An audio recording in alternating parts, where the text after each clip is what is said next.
Hey everyone, welcome back to the Library of Parthos. My name is Sarah and I am unwell.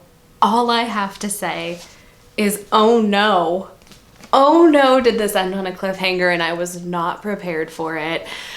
I finally finished Iron Flame, started Onyx Storm, and we have to talk about this before I forget all of the crazy things that happened. So today we're talking about Iron Flame by Rebecca Yarros. This is the second book after Fourth Wing. Let's just kind of recap Fourth Wing and then dive into this mess right here, which I mean in the best way possible, of course.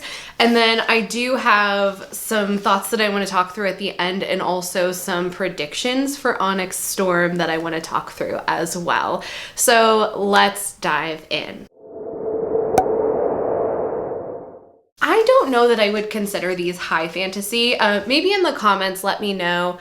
I think high fantasy is like one of those weird things that it's hard to describe, but you know it when you see it. At least that's my experience. I was trying to explain it to somebody and I was like, I can't really tell you what qualifies as high fantasy or not, but I can tell you that this is and this isn't. So based on the world building, the amount of like background knowledge that was put into this, I would say maybe it's classified as high fantasy. Maybe you're on the lower end because it's not quite like Tolkien with the, you know, the dictionaries and the languages and all of those things, but it's up there. There's a lot of work that goes into this. So if you've not read Fourth Wing, please read that.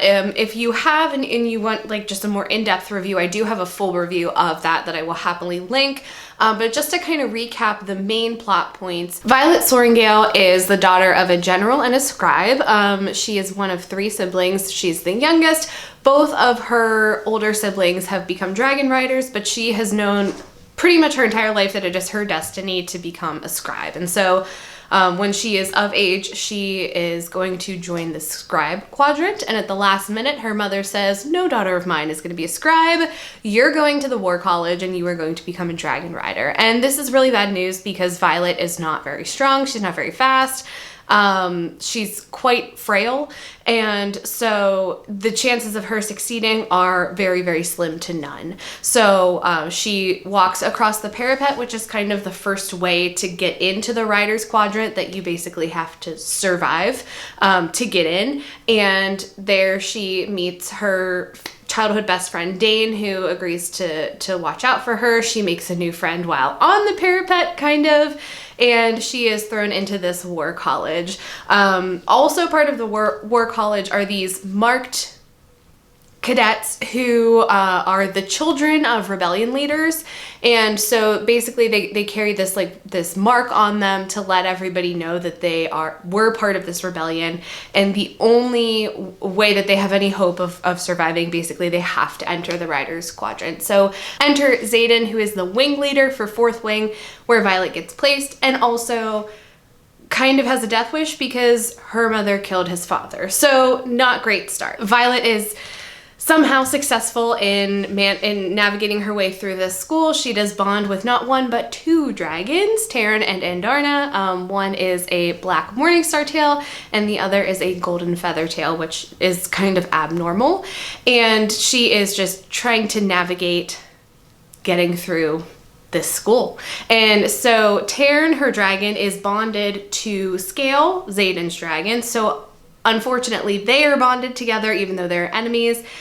Begin spending a lot more time together, and you know, feelings happen as they do. At the end of the book, they are sent for these war games, like these practice missions. Violet is sent with Xaden and his team of other marked ones to Resin, where she discovers that the things of her childhood nightmares, the Veneen, are in fact real, and they are in fact out to get everyone and everything. And so she learns that a lot of what she's been taught, a lot of the history that she has loved studying, is a lie. She also finds out that Xaden has been lying to her, knowing about that way before she did. And she also finds out that the way she got put in that position is that her best friend Dane read her memories without her permission. And so that's kind of where the book ends, where we have all these revelations, and not really sure where it's going to go from there. So that is a basic summary of Fourth Wing. Of course, there's much more to it. Just got to read it yourself. Okay, now getting into this beast of a book. So this picks up immediately where the first one ended.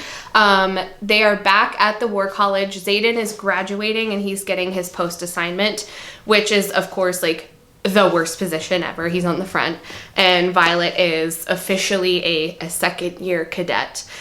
Because their dragons are bonded, they have been given special permission.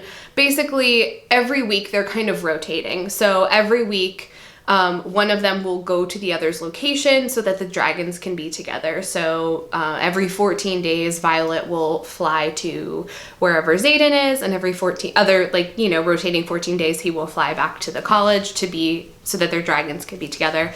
And they are currently not getting along because she's really mad that he didn't just provide more information up front. He kind of really made her work for it and ask for it. And he's still kind of that way.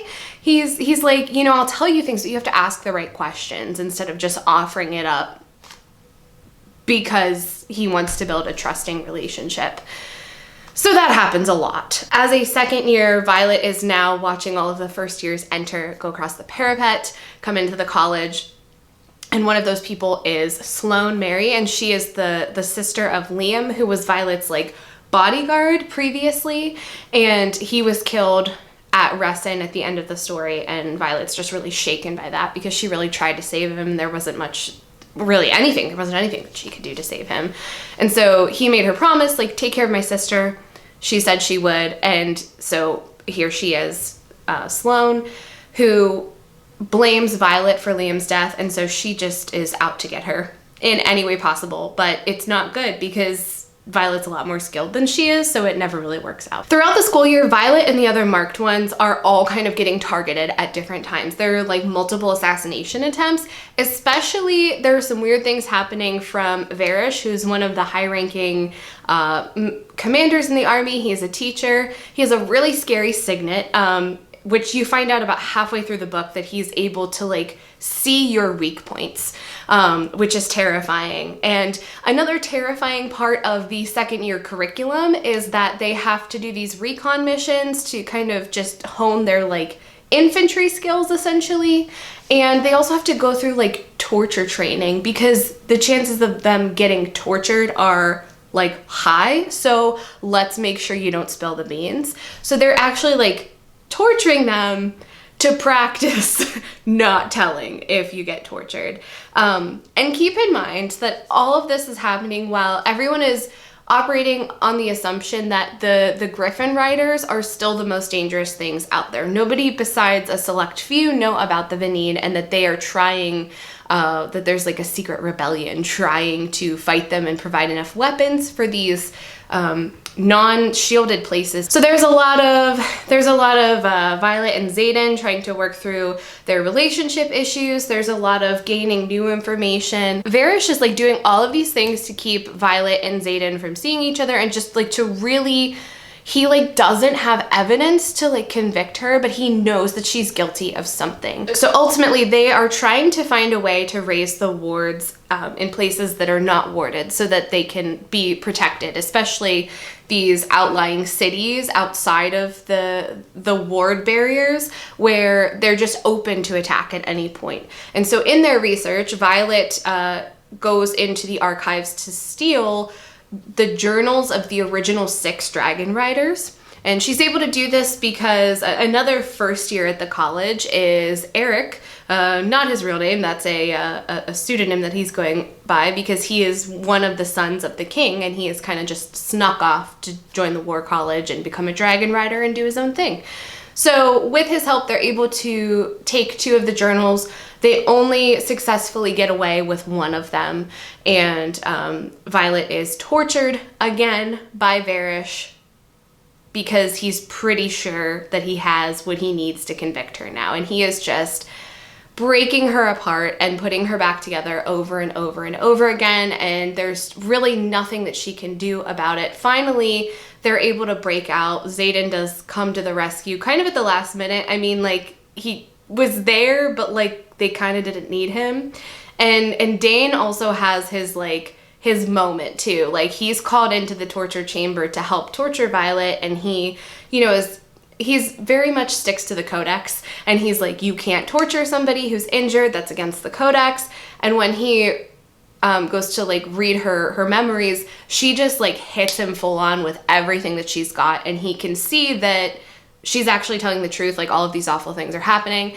And together they kill Varish, and as they're leaving, they kind of decide, we got to get out of here. We can't stay here anymore. Violet, being Violet, says everyone here needs to be able to make their own choice. They need to know what's going on, and they need to decide if they want to stay here or if they want to come with us and fight.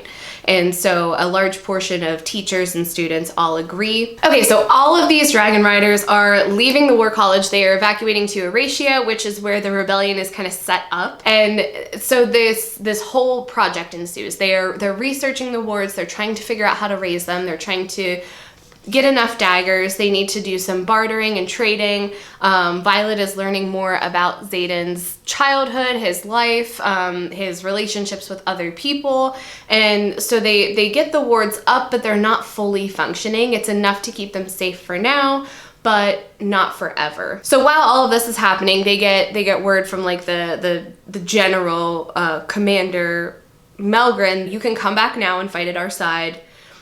No consequences, because we need to protect our people. The assembly ultimately decides, no, we're not going to do that. As they're going over this information in their battle briefs class, Violet realizes that the actual battle is going to happen at the college, where there's much more magic in the ground. It's the hatching grounds for the dragons.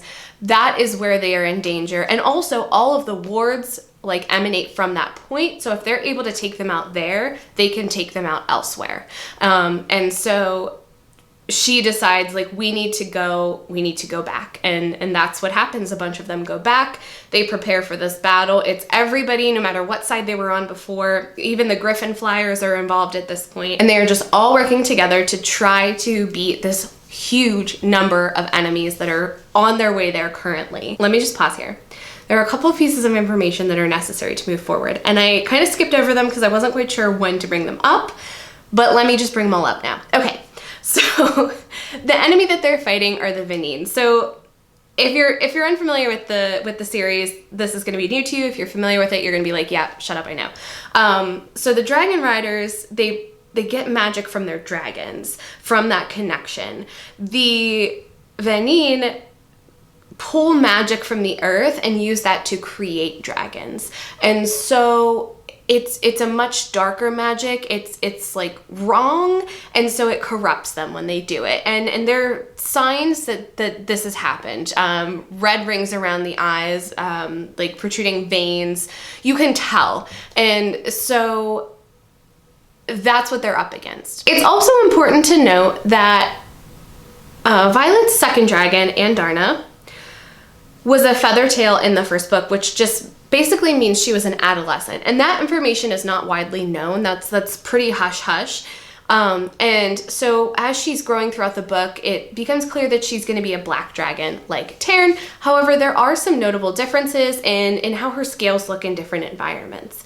And she makes some comments along the way about like being the leader of her own den. She was allowed to bond when other adolescents haven't been. There are some things that she hints to throughout the story. The third thing to note is that dragon riders are not permitted to, or dragons, I guess, are not permitted to bond with basically a direct descendant of somebody that has already been a rider of theirs. Because what typically happens is that person goes crazy, or they develop two signets or two powers.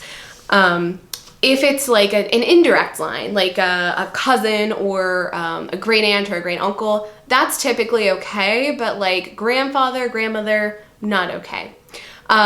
So Xaden's dragon's scale is the same dragon that his grandfather rode. Violet out of nowhere goes, fine, what's your second signet? Like, he's had a second power this entire time. And at the end, I do want to talk about the size of this book, and I don't think that I'm a stupid reader. I think I pick up on clues and I can figure things out really well. The size of this book prevented me from figuring that out, and I'm so angry that I didn't. It was like, truth bomb. this entire time he's had a second power that nobody has known about, unless you figured it out before I did. And his second power is basically he can read people's intentions before they actually do something. And those types of signets, people are killed on the spot when they develop because they are so dangerous.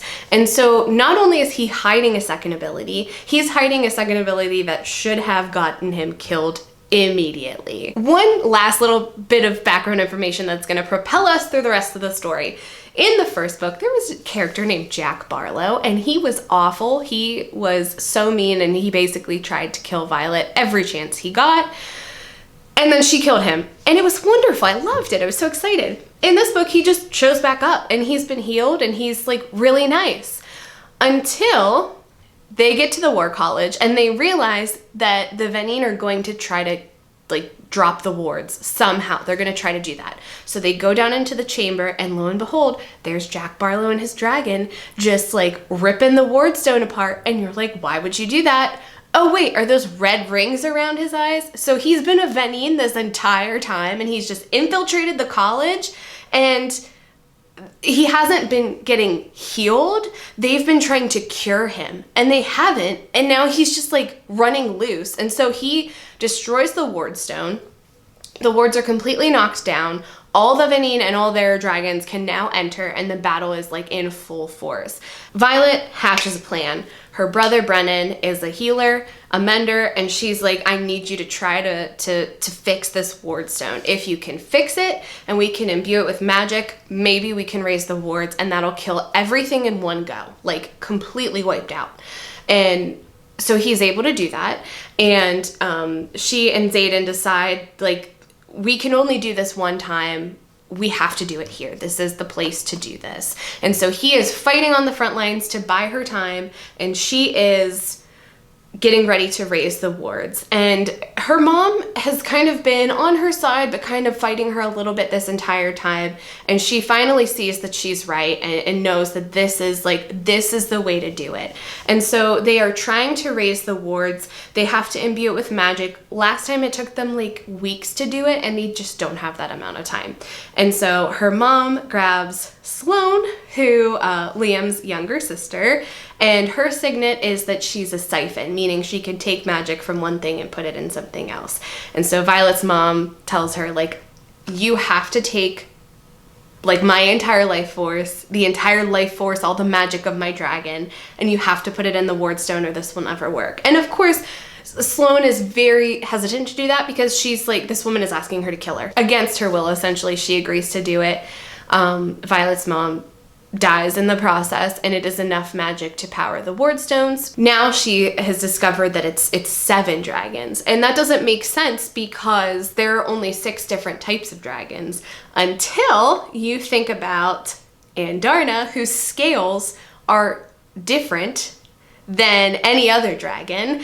And so Violet confronts her about it and discovers that, yes, she is the 7th type of dragon. And so they are able to successfully raise the wards with all 7 dragons participating.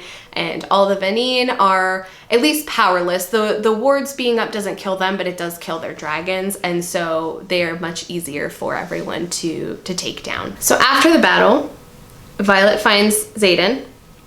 And there are a couple of weird things that are said, and he won't really look at her. And you do get a chapter from Xaden's perspective at the very, very end. So what happens from his perspective is he is fighting this very highly ranked Veneen. He is losing, and he's running out of magic, and he's running out of power. And he's pulling everything that he can from his dragon and from what he has, and it's not enough.